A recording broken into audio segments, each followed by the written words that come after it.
I watched the film Blade. I went to see the film Blade, and in the bloodbath scene at the start Yep. of the film, so, oh my god, I need to try and do something with this. A cappella of Flavor Flav from Public Enemy, saying "Bass for your face, London." Plays the big dan big, and then I was scratching over the top, going "Bass for your face, bass for your face," and the whole place was erupting. Again, long story short, Jules picked up on it. He was one of the first kind of big guys to pick up on it, and he played it for like 14 weeks in a row on Radio 1. Obviously, it went to number 5 in the UK charts, and we ended up on top of the Pops and the Pepsi chart show, and we toured the world with it, and yeah, it was just bonkers. To the place, London.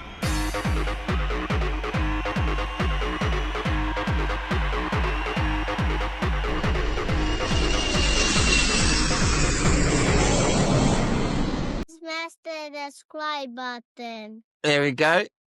70% of you guys who watch my videos have not subscribed to this channel, and my #1 fan has been begging me to come on and do a video with me, haven't you? So Yeah. say it again. What do they need to do? Smash that subscribe button. You do that, and let's go and do the interview. Are we ready? Yes, we are. Mark, thank you very much for joining me. I had Hi, to Dexter. get you on board because Stephen Kirkwood, William Daniels, Paul Maddox, Adele Andea, everyone has been talking about you recently. Oh, that's And great then to hear. Good. I've also been a bit nosy as well. I've been listening to your music that you've been sending to Adele. Yeah, okay. And I tell you what, I've forgotten what tune it is, but I listened to one this morning. Your 300th track, what was it called? It's the Tingles track I've done. It's Thick as Thieves, Tingles. That's Is that it? the one? Yeah. What a wicked And tune. so that's Thick as Thieves is a hard techno project that I do Yeah. with David Forbes. But this is the 300th Outburst edition, so we wanted to do like a fresh remix of it. Yeah. And it's Thick as Thieves, Tingles, and it's a Mark Sherry and David Forbes remix. So yeah, it's like a new kind of updated version that's What a a lot cracking faster track. and tougher than the last one. Yeah. Yeah, So, I listened to that yeah. this morning, about 6 o'clock this morning. Thanks a I was lot, just like, appreciate what it. a wicked tune, because you play very much on that tougher edge, don't you? Yeah, definitely. And Yeah. I've got a couple of questions about your sound, because me and Adele love your sound. Adele's quite high energy, thumping, quite acidy as well. Yeah. And we've got very, very similar tastes, and I know she loves your stuff. But I've come across this word, this genre, tech-trance. Yep. Now, I'm quite down the lines with it. I'm like, well, that's rave, that's trance, that's techno, that's house, that's tech. And I'm quite new to this tech trance thing, but Okay. when I've been going through your catalogue, I can see it is a cross between the harder edge. Then there's some little bit of trancey sounds come in. And so it's Yeah. obviously tech trance, that's where it's come from. Is that something that you've created, that kind of genre? Is there many people who started using the word tech trance? Right. So here's the thing. I'll try and keep it brief, but I'll take you back to the start. One of the first guys that I heard to do what I would call tech trance are guys like Oliver Leib, back in the mid 90s up to the kind of late 90s. So Oliver Leib, his stuff was like really good techno. Like he used a lot of like toms for instead of using bass sounds, he was using toms. He was using big, thick, heavy percussive grooves with heavy kicks, but there'd always be like trancey elements, and then he'd go into Yes. big breakdowns, which all kind of gated pads and very emotive and dreamy stuff, and then it would kick back in, and it's like really driving along, Yeah. big kind of techno, almost techno. I suppose it was techno. So I think Oliver Leib would probably be the first guy that I would consider as tech trance. Then Marco V adopted that sound as well. Okay. Mauro Picotto came along. Marco and Mauro are like two of my biggest influences as far as I'm concerned. You know, all the BXR releases that Mauro used to do with, you know, guys like Gabby Fasano, Ricky F, Mario Pugh. That, for me, that was tech trance. But I don't really think it was called tech trance until maybe like 2000, 2001. And then obviously you had the kind of second wave of guys come along. You'd like Sander Van Doorn, Marcel Woods, you know, all these kind of guys. And I kind of dipped my toe into, after the public domain thing, I kind of started doing solo stuff in 2004, pretty much for Detox Records, and then Reset, which is part of Spinning, High Contrast, and then you're moving on to nowadays I've obviously got Outburst Records. So it's been a kind of gradual thing, but tech trance has definitely always been my sounds from about 2003, 2004. Before that, it was, I mean, my kind of route started off in like hardcore, happy hardcore and rave and, you know, all that kind of stuff, because that was a really popular sound in Scotland in the early 90s. So Carl Cox, The Prodigy, all that kind of stuff. So Yeah, but tech-trance for me kind of started in roughly 2003, 2004 personally. But Oliver Lieb, as I said, Oliver Lieb, Mauro, all these kind of guys, they were, that for me, that was like, they were really crossing the boundaries between trance and techno. Yeah, it's such a good sound because Yeah. I'm not into my fluffy trance. Yeah, I call it. uplifting kind of stuff. I don't like that. It has to have that harder. Yeah, I think one of the kind of main differences, maybe not so much now, but definitely when tech trance kind of first established itself as tech trance, the difference between, say, like an uplifting track to a tech trance track is the uplifting melody, the big riff that comes in the breakdown, everyone's got their hands up. That melody normally continues into the drop. Yes. So it'll keep going and it's all melodic up until the end of the track. Whereas tech trance, at some point, back. there's a crossover. The riff will come down and then a big kind of techie sound will come in, and then that techie sound, techno sound, that goes into the drop. So it's like more of a stripped back drop than an actually uplifting drop, if that makes sense. So it's quite a different style. Totally. I've been going through a lot of your Outburst stuff, which we'll talk about later. And it's just, I was just trying to get my head around the terminology. But where did you, let's go all the way back. Obviously you're from Scotland. What part of Scotland are you from? The west coast of Scotland. I'm in a really small village called Symington. It's about 30 miles south of Glasgow, right in the west coast in Ayrshire. So you've got Prestwick, Ayr, Irvine, Troon, all the kind of small. So do you hang out with the guys like William and Stephen and all those guys? Yeah, I've not actually seen either of them for a while, but I'm DJing with Stephen. I'm in SWG3 playing for Colours this Saturday in Glasgow with Paul Van Dyke. Paul's there, Stephen's there, and Alain Fila. So Faddy's going to be there, so I'm really looking forward to that one. So yeah, Stephen's a great guy. I haven't seen him for a while, so I'm looking forward to catching up with him. I had a great chat with him on here. We did a podcast for us. I had no idea about the pizza. Yeah. What the hell? Yeah, I think that was a COVID thing. I think it started just before COVID or after, during COVID. He loves food. Yeah, I mean, I was on the way to the studio to interview him, and I was on the phone to Nick Ferguson, our friend, and he said, "Ask him about the pizza." And I said, "What? What are you about?" He says, just ask him about the pizza." Yeah. And I had no idea, and obviously all the questions I sent over were just music based, and I was like, "What's this about pizza?" And then like a third of the entire interview was about the pizza, which is it banging pizza? Banging tunes and banging pizza. Yeah. Great chat. But he's got his fingers in a few pies, isn't he? Yeah. So. Pizza pies. what were you like as a kid? And were you always into music? I've always been into music. Without trying to sound arrogant, I think I've always had a good ear for music. Because I remember going way back to like primary school. I think it was like primary 6 or primary 7. My teacher did like a music test in the class. I remember bringing out this big, massive kind of square stereo system, and you had to try and work out what different keys things were in. And I was the first in the class for boys, and there was another girl who was first for the girls.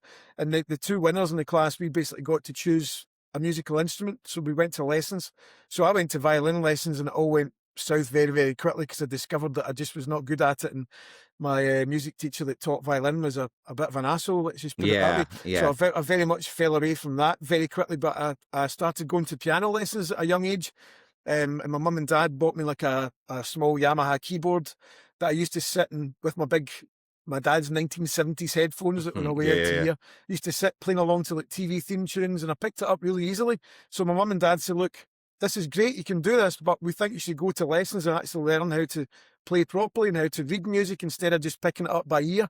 So I've kind of got my mum and dad to thank a lot for that, because they obviously got the whole thing started with buying me that keyboard. But yeah, so roll on a few years, I'd done all my grades. I think I got up to grade 4 or grade 5 with piano. And then one day I went into my tutor's room. She had a kind of room set up in her house, and I walked into her lounge and I saw this big massive keyboard in the corner flashing and all these lights on it, and I was like, "What the hell is that? Can I get a shot of that?" So it's, yes, absolutely. So she saw that I was quite good at it. She said, "Look, do you want to just start doing keyboard lessons instead of piano?" So then I worked my way through the different keyboard grades as well, and how to get all the kind of different things, like we are playing the bass with your left hand and doing the piano with your right hand, and there was all the different kind of drum instruments and stuff you could do. So that was definitely the kind of the catalyst for it all. And then, roll on a few years, started clubbing. There's loads of good clubs in Ayr back in the day, and I just really got a taste for all the kind of rave stuff. And it just all happened from there. And you could literally hear something at the weekend and go back and play it again. Yeah, exactly. It'd be like Litmaster Mark from the Rat Pack. I know he's a piano player and things like that. Yeah. But But so you had you have musicality, and then you learn. So you learn music properly, and you can read music and play. Yeah. Right, because I think a lot of that's lacking nowadays, isn't it? But I mean, I think, rave music and Radio 1 played a massive part in that as well, because like 91, I think it was.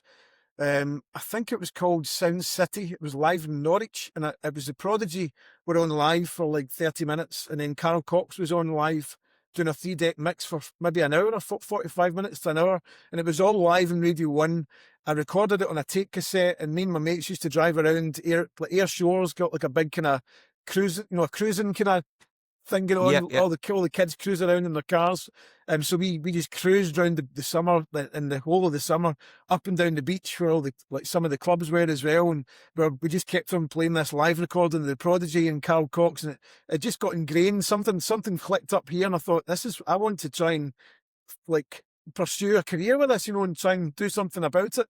And luckily there was a club in Ayr called Hangar 13, which was held in the Air Pavilion, it just opened up again a few months ago. It'd been closed for years, and this night, Hangar 13, they were booking all the big rave acts back in the day, like Dream Frequency, Ultrasonic, and all the kind of European guys like Human Resource, Ramirez. So every week there was something on. It was the resident guy, Trevor Ellie's a very good friend of mine. He basically gave us my first shot. My first professional gig was in this club, Hangar 13, because I used to blitz him with like mixtapes every week. And so every Saturday, me and my friends were in there, been bombarded with all this amazing rave music, and that played a massive part. I don't know.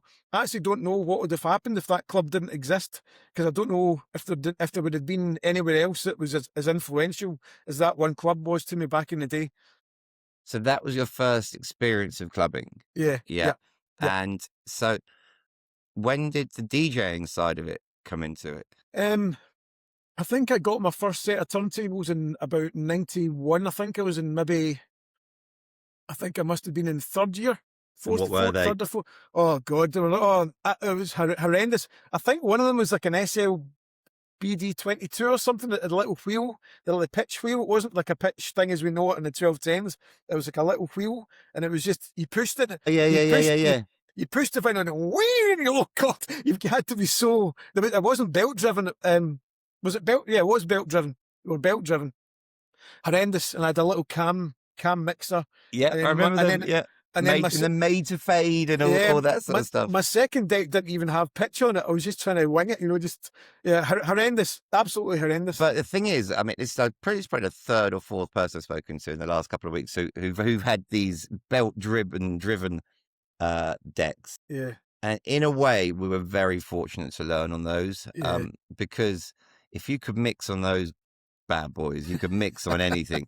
But then when you got your first set of Technics, it was like you'd have to relearn.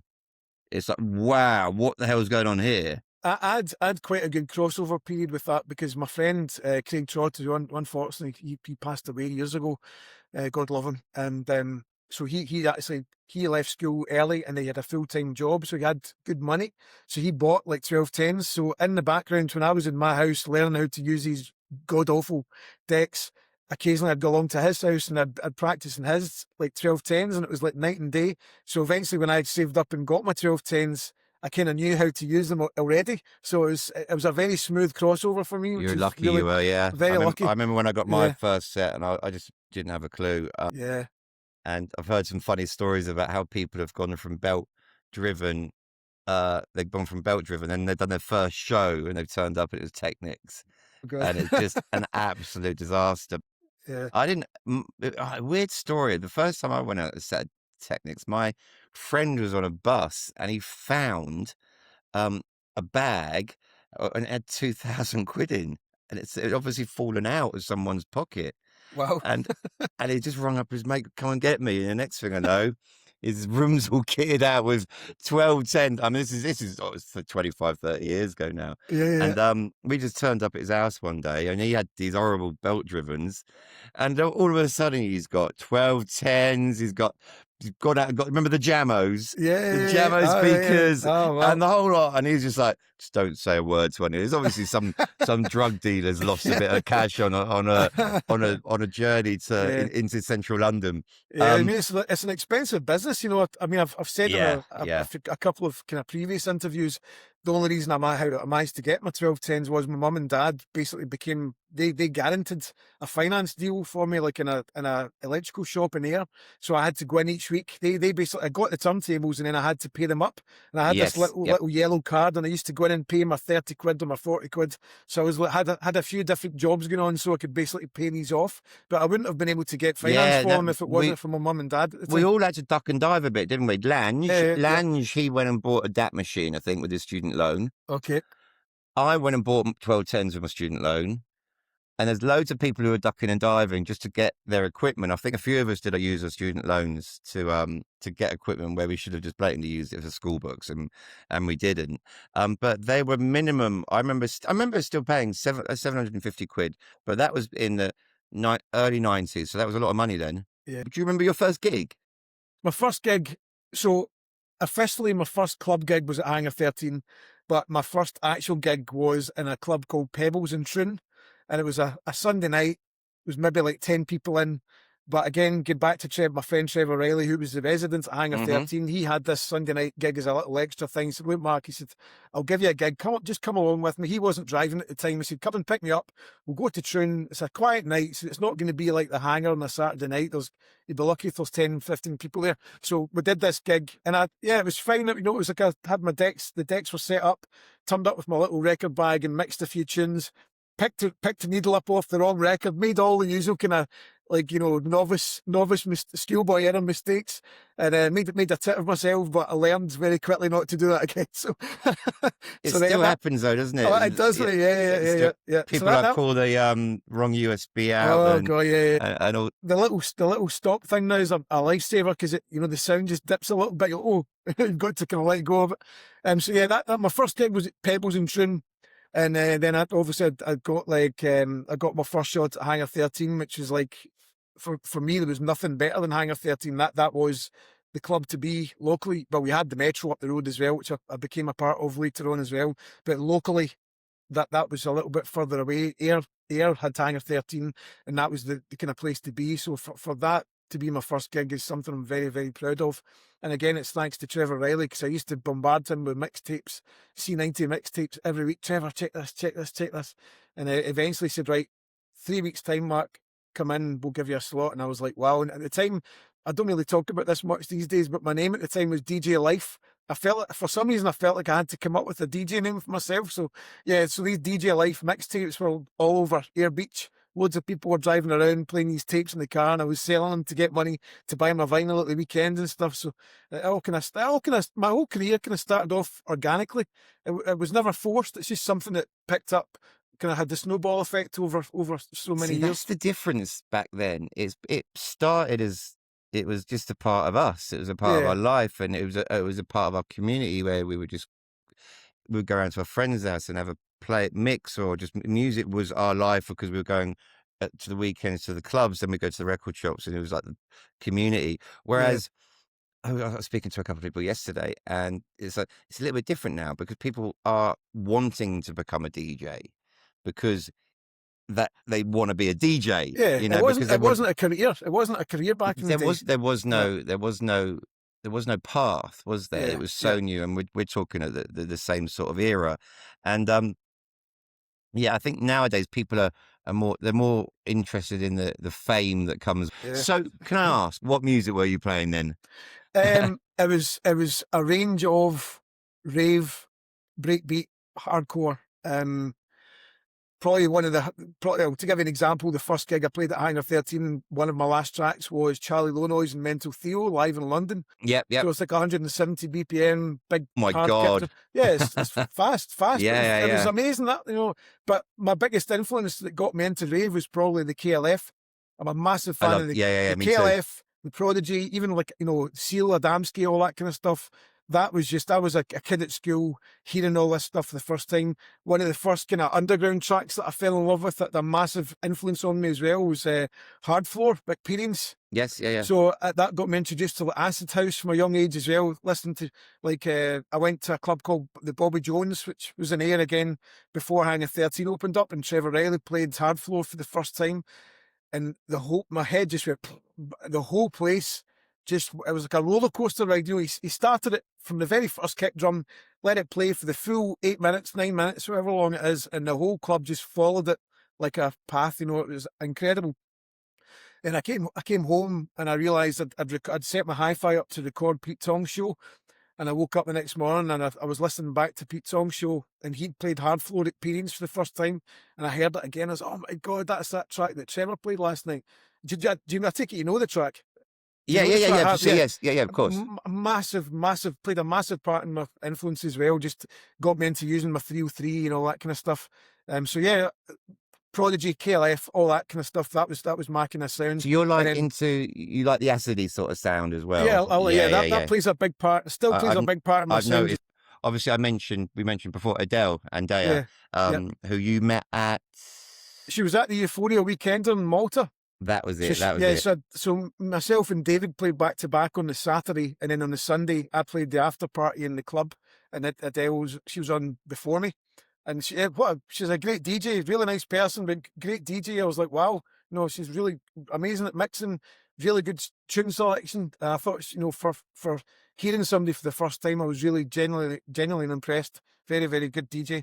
Yeah, she's very influenced by the acid sounds. I mean, you should see our favourite tracks. They're literally the she same. Played Access. She played DJ Misha Access, and I was like, wow, that's a cool one to play. She plays that Scott Project U, all that sort of stuff, and she's doing well at the moment. But she plays vinyl, and she's still I think she's playing vinyl this weekend actually at Ministry of Sound. But she's still very adamant about playing vinyl. But she's just an old school DJ, and she's very, very, very choosy on what she plays. Yeah. But you can tell when she's on, and that's always a good sign. When you're thinking back then, when you first started playing, how hard was it to break through into the scene then? Because I remember when I tried to break in, I just couldn't find a door anywhere. And it was relentless giving out tapes, wasn't it? Or CDs. I mean, I would actually say it was easier back then than it is now, purely because now there's just a massive amount of DJs and everybody's trying to get this and that. It's like, it's warfare sometimes, it's really, really tough these days for people starting to try to break into the scene. Yeah, you can have overnight success if one of your TikTok videos goes viral, if you've got a new track out, and the next thing, you start to get bookings and things can happen quite quickly. But I think to get that initial spark, it's a lot more difficult now than it was back in the day. Again, just going back to what I said, it was more organic back in the day. You would build a name locally, and then you'd maybe get a guest spot in a club, and from that gig you'd get somebody else another club manager would maybe hear about it, and you'd get cherry picked from there to there. And that happened a few times with me as well. Like I started off, my first ever residency was at Rosie O'Grady's in Falkirk, which was a relatively commercial club, but upstairs it was all about dance music, and I was in there banging out trance. This was like 96, 97, so I suppose it was just on the cusp of the whole trance thing exploding. And then a guy found out, a local guy, Mark Evans, who ran the Aquarium nightclub in Irvine, again another kind of coastal club in Irvine, which is about 10 minutes away from here. And he was like, Mark, I really want you for the Friday night, the Saturday night. And I said, I can't do this Saturday, Mark. I'm in Rosie. He said, look, I'll give you more money. Please, I really want you. So because he'd actually been back at a party, an after party, and he'd heard one of my mixtapes. And I think it was maybe the start of 1998, and I got a very early promo copy of Matt Day's remix of Westbam Wizard of the Sonic, which is that is my number one trance track of all time. It's beautiful, beautifully made tune, Nothing else comes close. So Mark had heard this track on the mixtape. He said, who is this guy? He said, oh, it's Mark Sherry. He works at Rosie's and he does some other stuff locally. And so I basically moved from there. I started at the Aquarium in Irvine. And then from the Aquarium, one of the Easter Sunday weekends, the club was packed. It was an amazing night. The two managers from the Metro nightclub in Saltcoats, which is another coastal club here in Scotland, they were standing at the bar the whole night, and I never realised. And then they saw the the kind of club was going off, and then they came up to me at the end of the night and said, Mark, we want to actually have a meeting with you during the week. And I was like, right, okay. And I didn't really know what it was about. And I obviously went for a meeting with them, and they said, no, we want you to play as our resident on the Saturday. So that was another big jump up, because the club held about 2,000 people. And that was my residency from 98 until 2000, halfway through 2000. And it was just as the whole trance thing was blown up. You'd all your Ferry Crossing Perfect tracks, timing, Solar Stone, Lange, Scott Project, Mauro, all the big trance tracks. The whole thing was just like woof, and I was in there in the kind of one of the best clubs locally, just at the right time, and the club was packed. Is that when you knew? Is that when you knew this is for me? This is yeah. I kind of knew before that, but I thought this is like locally, I can't get any better than this. This is. I felt so lucky that I'd managed to kind of crack it locally, and then from there, that was when Operation Blade's public domain thing kind of kicked off. And the Metro was the first club that I played Operation Blade in for the first time. And then obviously Blade kind of happened very quickly, and the success that came off the back of that. Tell me more about that part of your career with Blade. Okay. So just Operation Blade was an idea that happened. I watched the film Blade. I went to see the film Blade, and in the bloodbath scene at the start of the film, they used this pump panel remix of New Order Confusion. And so I think Blade came out in 98, and the pump panel remix was from 94. And as soon as I saw the film, every hair in my body was went crazy. I still remember it. Yeah. And I was like, I've got this in vinyl. What is this track? And you couldn't Google things, but you couldn't really. There was no like Discogs or there wasn't. You couldn't really do much, to be honest. You just had to go through your records. So I went home, went up into my loft, because my vinyl was up in the loft by that point. Quite a lot of it was not kind of, especially my old school stuff. And I found this. My copy of Pump Panel, and I put, oh my God, I need to try and do something with this. So I started playing it in the Metro on a Saturday night. I had the a cappella of Flavor Flav from Public Enemy saying "Bass for Your Face, London." So I dropped, there's a kind of crowd sample at the start, played the crowd sample, played the big the Pump Panel thing, and then I was scratching over the top going, "Bass for your face, bass for your face," and the whole place was erupting. So I played it for like 2 or 3 weeks in a row.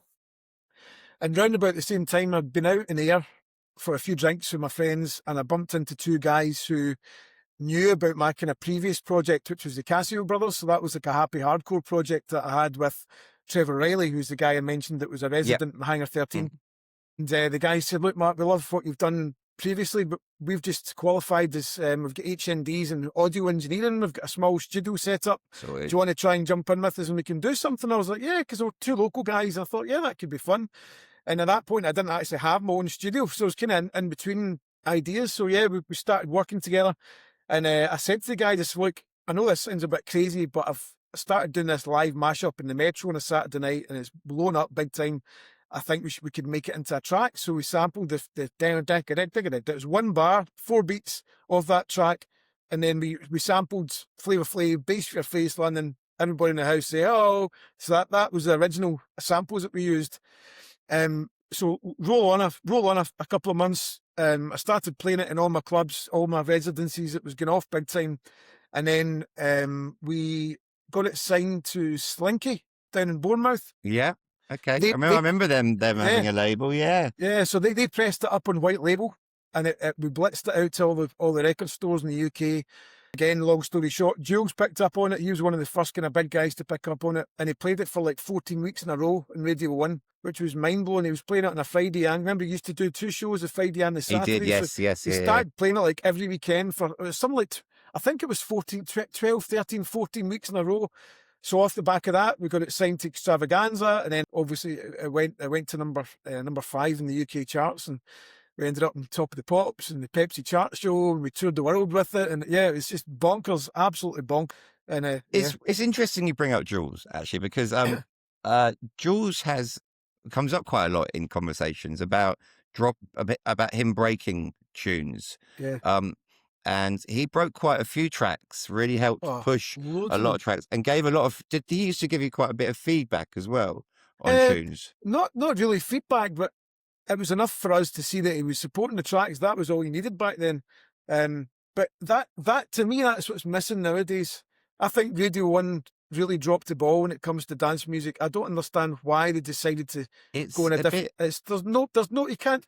That doesn't exist anymore. It's just dropped off the radar a bit, hasn't Judge it? Jules, Dave Pearce, all these guys, even like, John Peel, Radio 1, all that stuff. It's like, where do you go nowadays to discover new music on these big radio stations? I actually listen to Capital Dance all the time now. I've got that on in the car. If I'm driving around, I love to hear what's kind of popular, not just with trance and stuff. But, you've obviously got the kind of Hannah Lang, the doof stuff. You've got the housey stuff. I always listen to Capital Dance just to try and keep up to date with what's going on these days. But I honestly can't thank guys like Jules and Dave Pearce enough for all the support they've given me over the years, because the guys are still playing my tracks up to this day. But without Jules picking up on Operation Blade, I don't think it would have been the hit that it was, because he gave us. We couldn't have had any more exposure on Radio 1. He was right on the. Even Pete Tong. I think Jules played it so many times. Even Pete Tong picked up on it, and he started playing it on his show as well. So we've got a lot to thank the Radio 1 guys for back in the day. Yeah, no, I've had several people say Jules was very, very good with the A&R type and picking up on tunes, and I've had him on here as well, and he's often spoke about the music that he was playing at the time, because they were pioneering the sound, weren't they? Yeah. And you've got Graham Golds over on Kiss FM and people like that as well. Yeah. So that was kind of. When that kicked off, is that when you started getting the bookings that started widening your profile? Yeah, I mean, let's kind of put it into context. The furthest I'd been to gig at that point was in Belfast, Northern Ireland. I'd been all over Northern Ireland doing the kind of happy hardcore thing with Trevor, as the Casio brothers with the other guys as well. So that, up until that point, that was probably, I'm trying to think, I hadn't really been anywhere else. So when Public Domain kind of went off, it basically became a global thing, and I started getting gigs around the world as Public Domain, the band.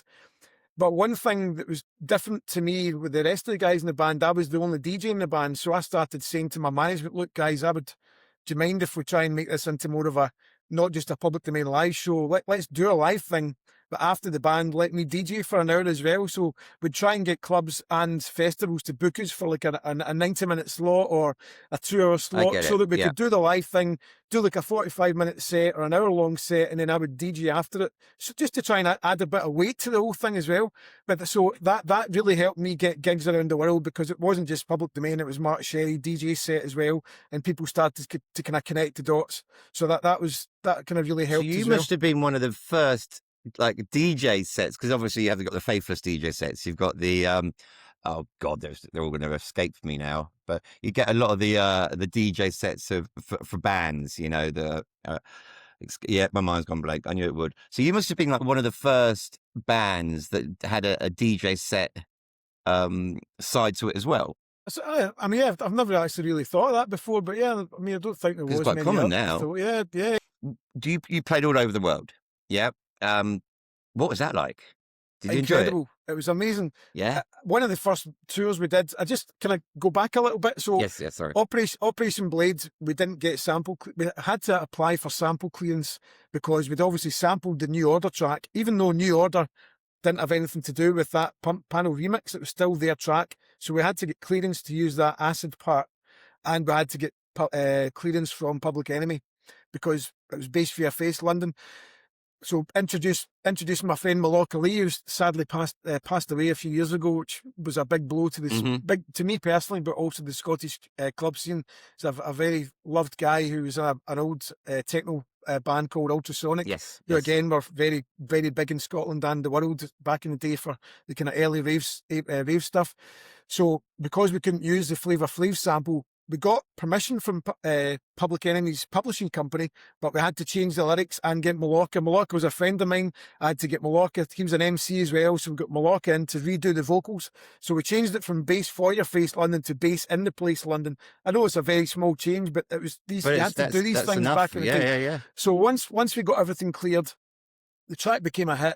And one of the first big tours we did together was a month-long tour in Australia. So I went from being just a wee local guy doing a few gigs around the UK to getting away from your home for a full month, doing all the biggest clubs and festivals in Australia I think we had eight shows in 4 weekends or something. It was bonkers, absolutely bonkers, you know. So, you know, that was a big eye opener. And then from there, we headlined at Privilege in Ibiza. We were headlining Chicane, Agnelli Nelson. Then we went to St. Petersburg in Russia and played in a World War II fortress in the middle of the Russian Sea. And then we went back to Ibiza, played in Ibiza again, recorded a video for our next single that was coming out.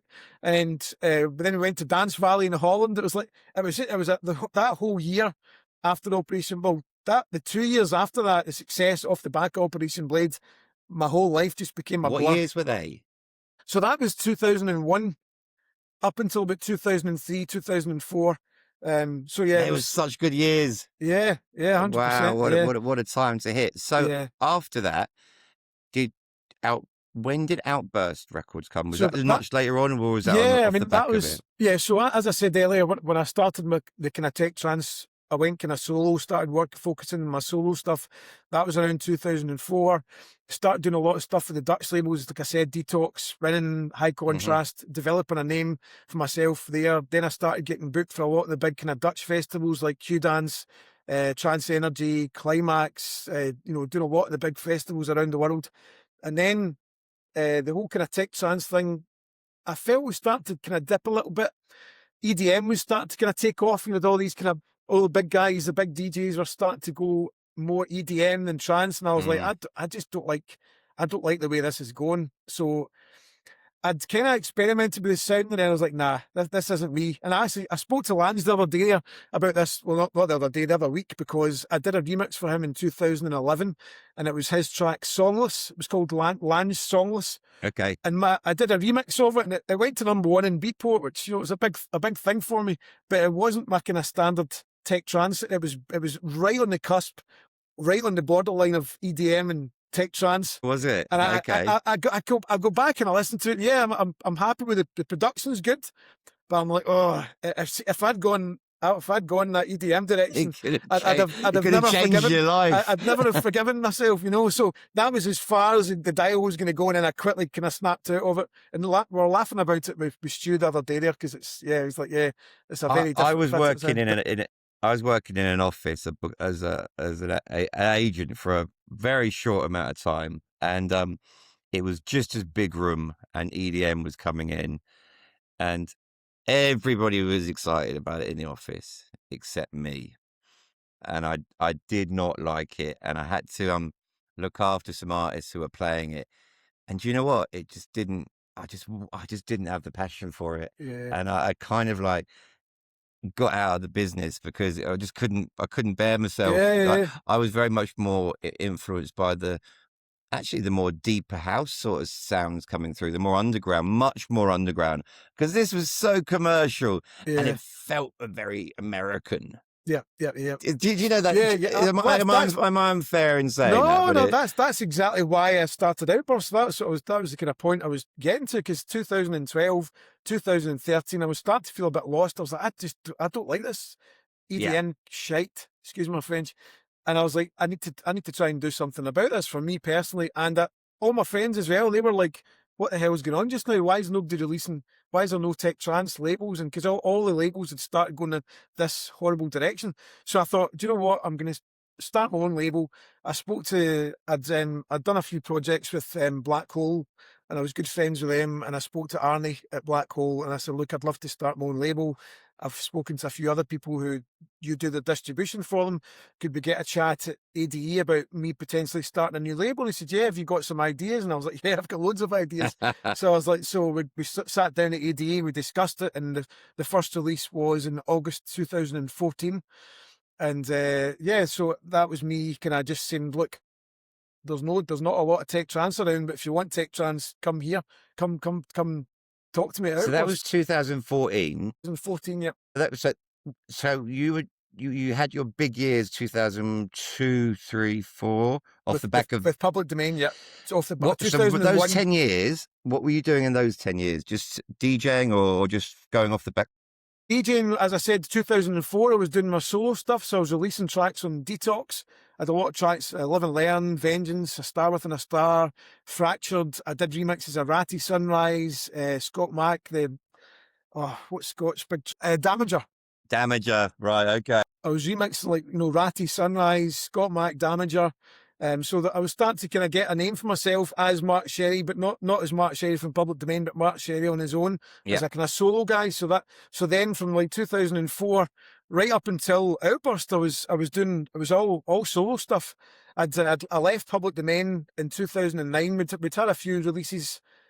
Obviously after Operation Blade, we dropped the Funky Beats, we had Let Me Clear My Throat, we had Inside Out, we released an album, we get signed to Nick Hawkes at Incentive. Nick Hawkes is a good friend of mine as well. He's like the Prodigy's manager, so it's good to kind of make a connection from me being a massive Prodigy fanboy to being eventually signed to his label as him being the manager. So we did a few tracks. We did Love You More, with Sunstream. We did there's a remake of Love You More. We did I Feel Love, the Donna Summer remake. We did Make the Connection, Americana. So we're still getting support from Jules and the guys in Radio 1 at this point as well. So there was still life in Public Domain, but I just thought I was getting really itchy feet because I was like, Public Domain, no matter what we would look at it, it's going to be a commercial act. There's always going to be pressure from record labels to make us, to try and get us to make hits. There was a lot. I mean, there was a lot of pressure from the labels to do that. So I was like, do you know what, guys? I'm sorry, I've had enough.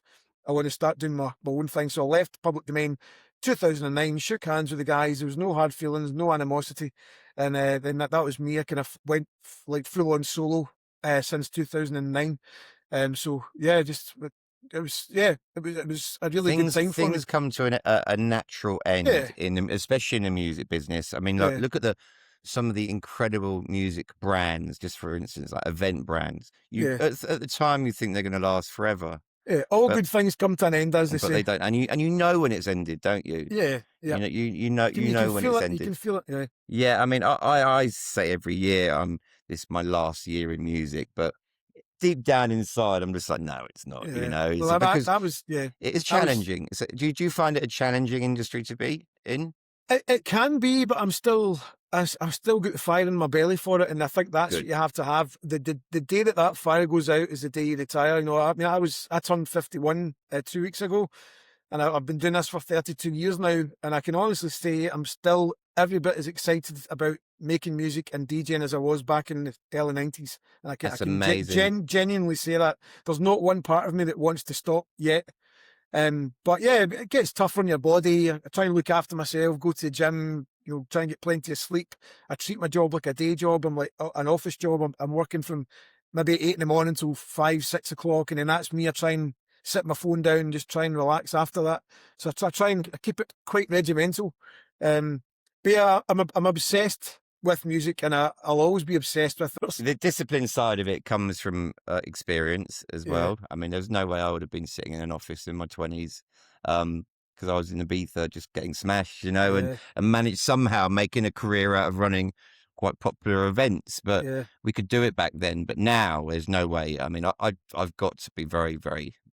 You've got to get out in bed, do X, Y, Z. I've got to have my notes and my lists and everything. I mean, bringing in the God's Kitchen thing as well. Like my first gig for God's Kitchen was actually in Poland in 2009. Yeah, it was big in Poland. Yeah, I mean, I've seen Wave. a lot. I think it was Urban Wave was the first event. It was me and Sander Van Doorn. It was first class. It was amazing. If I'm right in saying, I might be wrong. I know some of the trance people out there from God's Kitchen might correct me. There was a global gathering in Poland. Yeah. I'm sure I've seen video of it, and it was a long time ago, obviously. What other super brands were you playing for around that time? So Q Dance, Trance Energy played a big part in my career as well. The first time I played at Trance Energy was 2008, and I was on the main stage, and I closed the main stage, and I was on after. The lineup was, I still look at the lineup and think that was mind-boggling for me, but even back then. The Tiesto, Ferry Costin, Marco V, Kyle and Albert, and Sander Van Doorn. And I was on after Sander at 5 o'clock in the morning till 6 in the morning. And I was so nervous. Like, there's a ladder. You had to climb up a ladder to get up into DJ box, and I had to. I've said this. People, I'm sorry if people are watching this and have heard me telling this story before, because I think I've told it in every single interview. But I climbed up this ladder to get into DJ box, and my knees were shaking so much I had to stop halfway up the ladder and kind of do some breathing exercises. Yeah. Eventually, my head came over the top. And Sander Van Doorn's manager, Jorn works for Spinning Recordings, but he was also Sander's manager. So he was crouched down because Sander was DJing, and he was just making sure Sander's okay. So his head's like quite low down, and my head just came over the ladder. And he saw my face. I was like chalk white, and he's like, "Hey Mark, are you okay?" And I was like, "No, just give me a hand up." And he's like pulling me up into the DJ box. But that, Trance Energy was like, there was no bigger trance show. Well, you had Sensation White, you had, Transmission, you had a few other things going on as well. But for me, Trance Energy was where it's at. All the legends in tech-trance, like Marco V, Johan Gillen, all these guys played for Trance Energy a lot. So I got my first gig with them in 2008, and then I played for them for another 3 years after that as well. So that played a big part in establishing my name within that kind of tech-trance sound, because I was releasing in High Contrast as well, who's looked after Marco V, Marcel Woods, all these kind of guys. So that was a big deal for me. And then obviously getting tied in with other big brands as well later on, the Ultra and Tomorrowland, and a lot of the big things in Scotland, the Colours Fest, and playing for Creamfields, all the kind of big brands around the world, God's Kitchen, Gatecrasher. So yeah, it was a kind of gradual thing. It was all little stepping stones that you think are relatively big at the time, but when you look back, you can actually see they were big stepping stones, and every single stepping stone had to be made to get to the next one. So I'm very grateful for managing to kind of sustain my career this length of time. But looking back, it was all little stepping stones at the time. Were you self-managed? Did you do this all by yourself? My manager, Stuart Jackson, I got signed to PFA years ago with Baz, Barry Almond. Promoter-friendly agency. That's who I was with. That's who I worked with. I worked opposite Barry. So Stuart Jackson joined as an agent, and I joined as a DJ, and Stuart became my management then. Yeah, so that was my kind of first experience of having management in the UK, and then obviously PFA dissolved, and I joined Stuart, and I get taken on by 24/7 in Holland, which was sadly Dimitri from 24/7 in Blackpool, who passed away sadly a few years ago as well. So Dimitri played a massive part in my career, because he basically took us on. It was actually thanks to John O'Callaghan and Faddy, Alliance Fila, because those guys were all sitting at a big table, and I think it was Holland or something. We were having like a kind of artist dinner. And Dimitri was saying, who's this guy, Mark Sherry? And John O'Callaghan and Faddy were kind of big supporters of him. And he said, "Oh yeah, you need to sign Mark. You need to sign Mark." So Faddy and John kept on going on about it. So Dimitri basically got the call. We said, "Mark, we want to meet up with you at ADE." So I sat down at ADE. We signed the contract. I got signed up with them. And Dimitri said, "This is genuinely how it happened. I had no idea what gigs he was going to offer me." He said, "Right, Mark, so Tomorrowland, we're going to get you on Tomorrowland, Ferry Corson stage." "Yep, okay, that's in Brazil." And I was like, "Sorry, what?" He said, "Yeah, I'm going to put you on Ferry stage in Brazil and Tomorrowland." I was like, "No way." "Yeah, and we're going to do Tomorrowland in Belgium. Again, you're on Ferry stage in Belgium. We're going to get you to Cream with John O'Callaghan and a few other guys." And I was like, "Oh my God." And then, "Yeah, we're going to give you these, we've got loads of boat parties in Ibiza. We've got the connected boat parties. We're going to get you in this one, this one, this one. You're basically going to be in Ibiza for the next 4 months doing shows every few weeks." And I was just like, "Oh my God, this guy's like a fairy godmother." It's just unbelievable, all the gigs he was giving me. So yeah, that was another big jump up in my career as well. Dimitri was a great guy. So he played a big part in getting me on the next level to kind of be in line, not in line, but on the same lineups as Ferry, John, Faddy, all the guys that were established kind of trance guys. Talking about Hangar 13, this is my original T-shirt. So this was Hangar 13. So this Your original one? This is the original one. This is like 1994.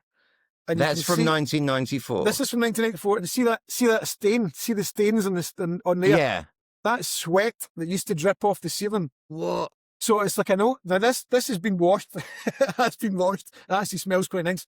But so in the Air Pavilion, the club was full to the rafters. It's a big old school beach pavilion, wooden dance floor. But it used to get there was no air conditioner in the place. Dripping. And everybody was smoking back then as well. Yeah. So it used to drip yellow and red, like the brickwork and the tar and it. So that T-shirt, I actually had that on at my Hangar gig to bring me luck and to give me a little bit of a kind of fuzzy feeling Oh, while I was DJing. lovely. I mean, Yes. I've had ex-girlfriends in the past throw my old T-shirts away, and I'm like, where's that T-shirt gone? Oh god. Production nowadays. I mean, obviously that still excites you. Oh yeah, 100%. On your label, you're producing a lot, but you obviously release other people's music as well on your label. Yeah, you're not just it's not just your music. Is that correct? Yes, yeah. We've got 2 a month. We've always done 2 a month. I just feel if you go more than that, you're kind of weakening the whole project. I think it's too much to release something every week. I think 2 weeks is good. It gives you time to promote each release. It gives each artist a bit of breathing space to really get stuck into each release. Yeah. So yeah, I mean, we've got myself, and we've got David Forbes, my very good friend David Forbes, Scott Project. A lot of guys. I'm trying to stick with the kind of more established guys, but I've also got a lot of like newcomers as well. So I try and give people a chance. Get sent a lot of demos. So we've always got lots of stuff going on. Alex Stefano as well. I listened to that track. That's your latest one, isn't it? Yeah. So the Rave is Life track. The original was from my album, it was my 30 album, which had 30 tracks on it. That was to celebrate my 30th anniversary as a DJ and a producer. So that track's already been released, but the new Alex Stefano remix, he's kind of taken it into a different direction. But Alex is an amazing guy again, going back to 2014 when we started Outburst. He was a solely techno producer, and I wanted Outburst to be a kind of combination of techno and trance. So we took one of my old tracks, Live and Learn, that was originally released on Detox in Holland in 2004. I got the rights back to that track in 2014. I got John O'Callaghan to do a Joint Operations Centre remix of it, and the other remix was done by Alex Stefano. Now, he was a techno guy. There's always a bad stigma, all the techno guys are quite snobby.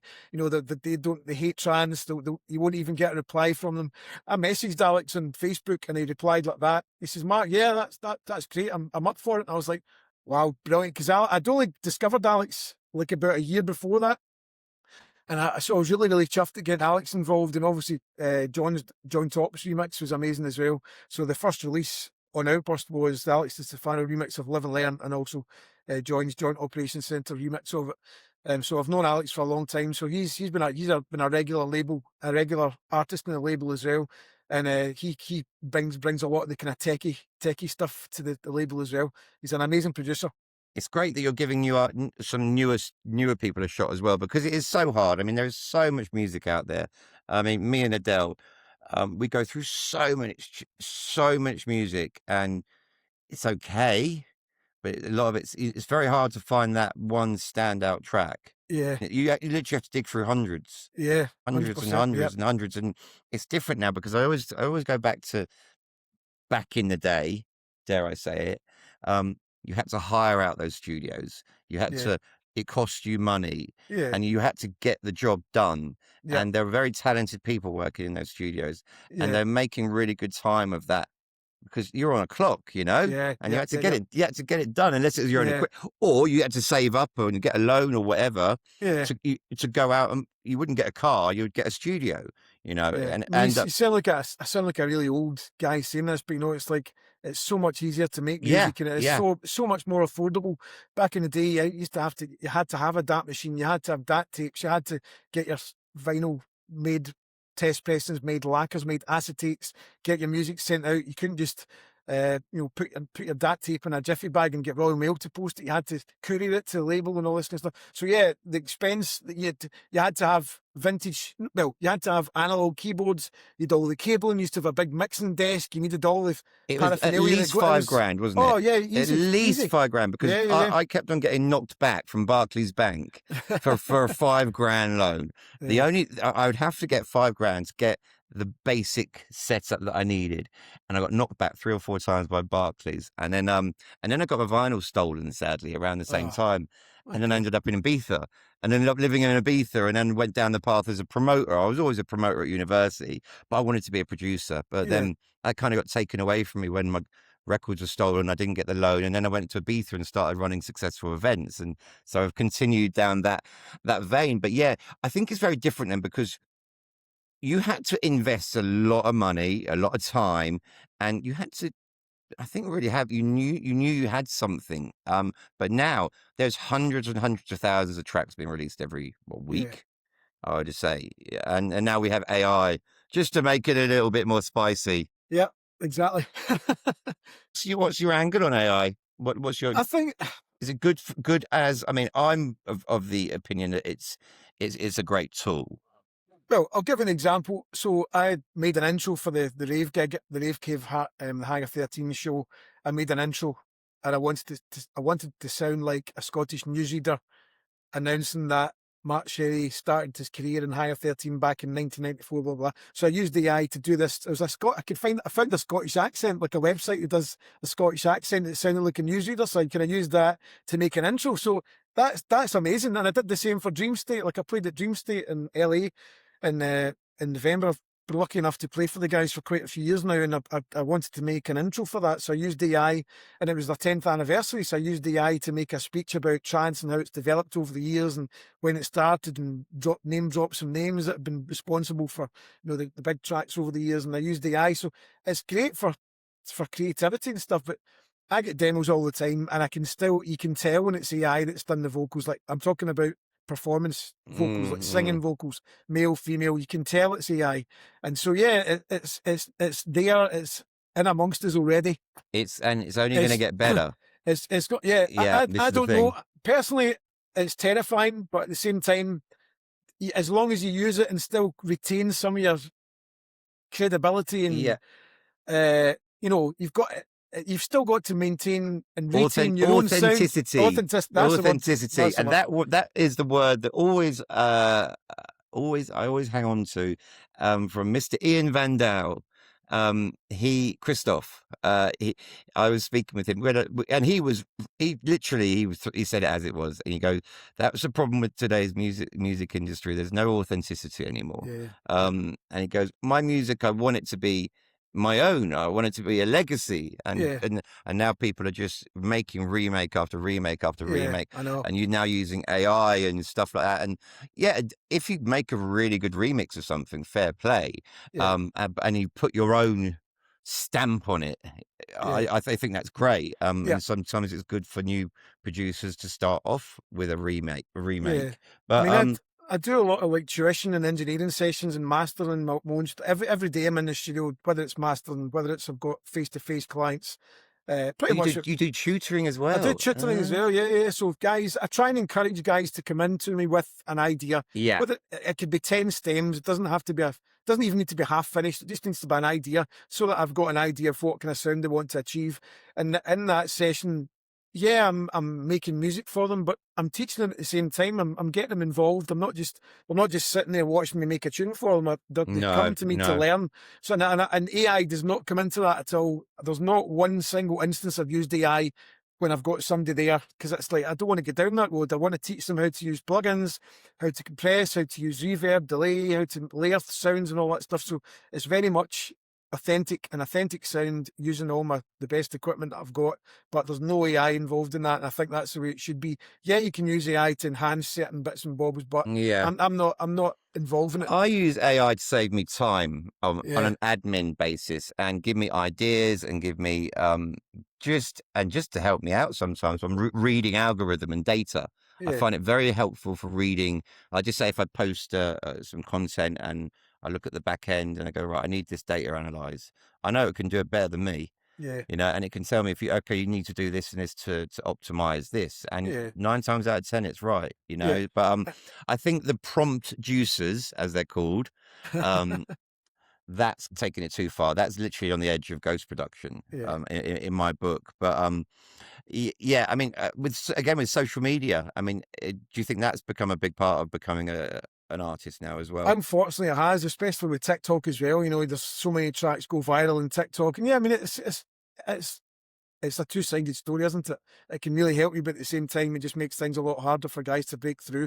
But yeah, I mean, I try and embrace it. I like to try different things, and you've got to keep up to date with it. You can't turn your back on it. That's the worst thing you can do. You can't just close the door and say, right, I'm not touching that. I only joined TikTok about a year and a half ago, 2 years ago. So I'm still I've only got like a few thousand followers on there. I would really focus on it. I think it's more important now than Instagram, because we're finding, and I'm finding personally, that Facebook's very powerful, very, very powerful for people in our business, because it's easier to give people links, lots more people on it. as well, generally, Yeah. especially a little bit older.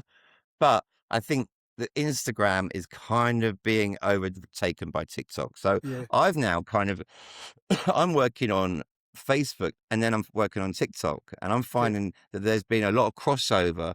The older people are now moving onto TikTok, more older Yeah. people. Yeah, Whereas yeah. a couple of years ago, it was 12-year-old kids jumping around doing silly Yeah, dances. doing the dances during COVID Whereas and now, stuff. I've really seen it pivot. Yeah. Yeah. So I've kind of like, do you know what? Let's not chuck all our eggs in loads of baskets. Let's just focus on one. I'm going to focus on Facebook and I'm going to focus on TikTok, and Instagram can do. Have you had any moments when you've fallen out of love with the scene?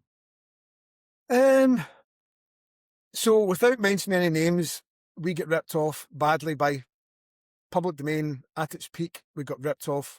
Not going to Right. mention who. You can work it out for yourself. But yeah, we get really, really badly ripped off to the point where I ended up in a real mess financially and mentally, Bloody hell. physically. Yeah, It's a nasty industry It at was times, really, isn't really it? bad. So Yeah. our career, as I mentioned earlier, I was doing well locally, and my career went like that in public domain, and then just went woof, fell off a cliff just yeah. because we get ripped off. I mean, we picked ourselves up again, we brushed ourselves down, carried on. I'm still here today. That's the main thing. But that was horrendous for me and the rest of the guys in the band as well. It was just a horrible, horrible time. Because you think, I mean, there's a slight arrogance about it as well. When you get that kind of success, I was young at the time. I was like, I was 26, 27, still relatively young. You kind of stupidly think that's me. I'm set for life. It's couldn't be And then further it from the just gets truth. pulled from under Yeah, you. exactly. Yeah. Yeah.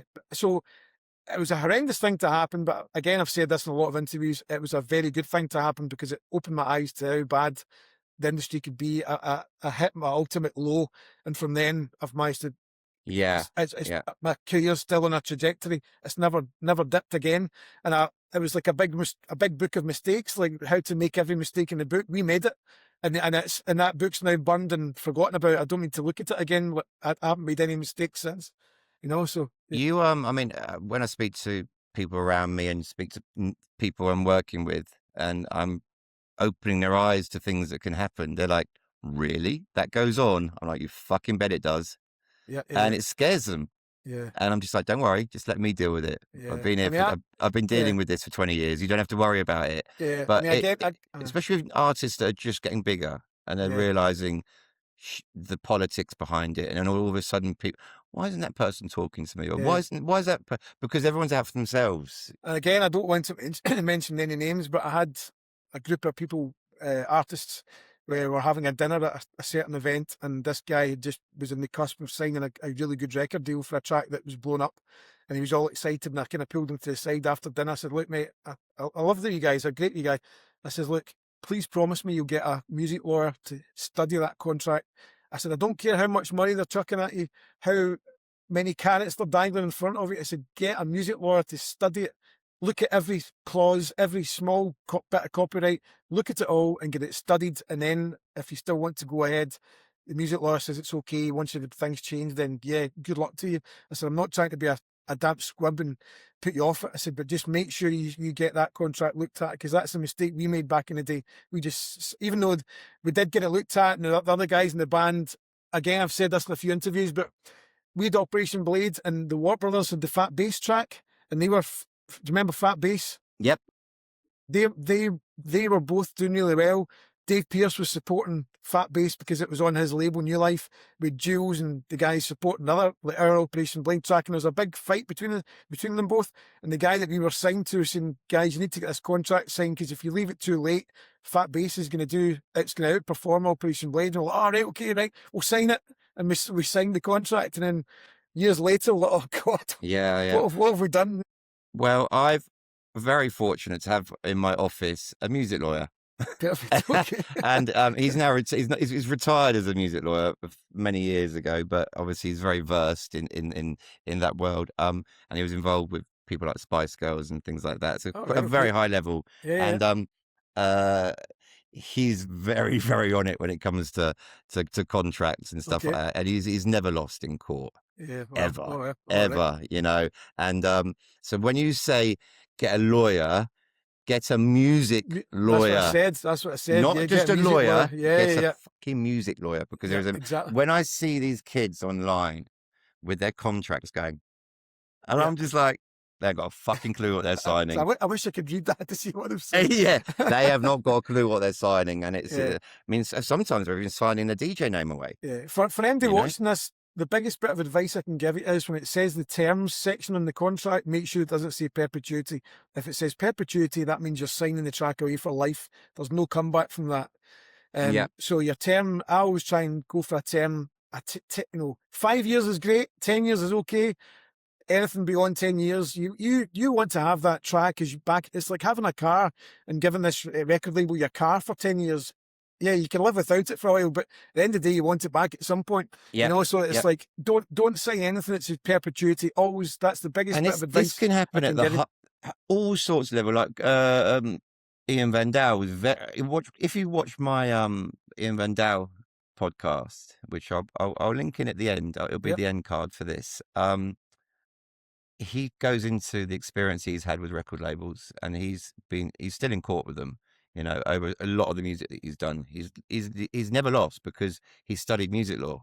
Good. So another one, but he studied music law on purpose to stop this happening. Yeah. Very clued up, Chris. Do you know Christoph? I don't know. I didn't. No, I don't know. It's a very fascinating insight into the music business.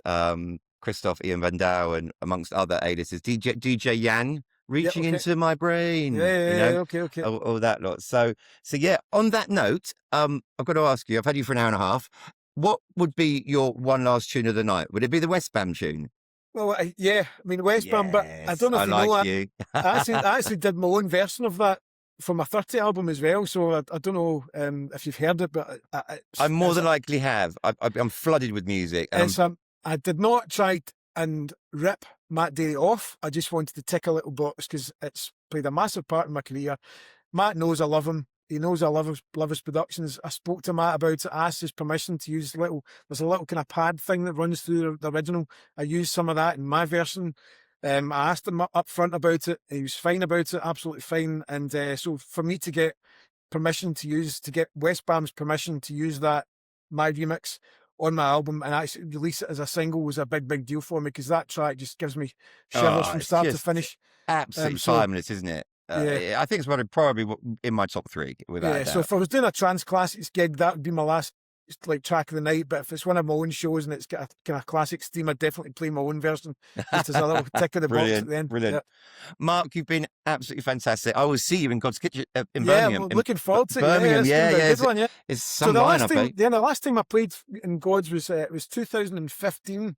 It was a night called Amore. Was it the Rainbow Lounge or something? Yes, Rainbow yeah. That was right at the very end. Then it went on holiday for about 7 or 8 years. Yeah, I think 2016. Was it Manchester or Birmingham? I think it was Birmingham. Birmingham. And it was 2016, I believe, was the last dance. And then it got bought, and then we revived it in just a few years ago now. And then it's back again, and we're doing. We've got Ibiza, and it was off in Australia again. Nick's working on other bits as well. But yeah, the Birmingham show is huge. I mean, he's booked everyone, absolutely everyone. I mean, we've obviously saved some names for Ibiza as well. But it's going to be amazing. I can't wait for that. It's going to be good. Yeah. So Mark, I will catch up with you. Thank you very much. You've been a gentleman. Really enjoyed it. Thanks, Dexter. All the best.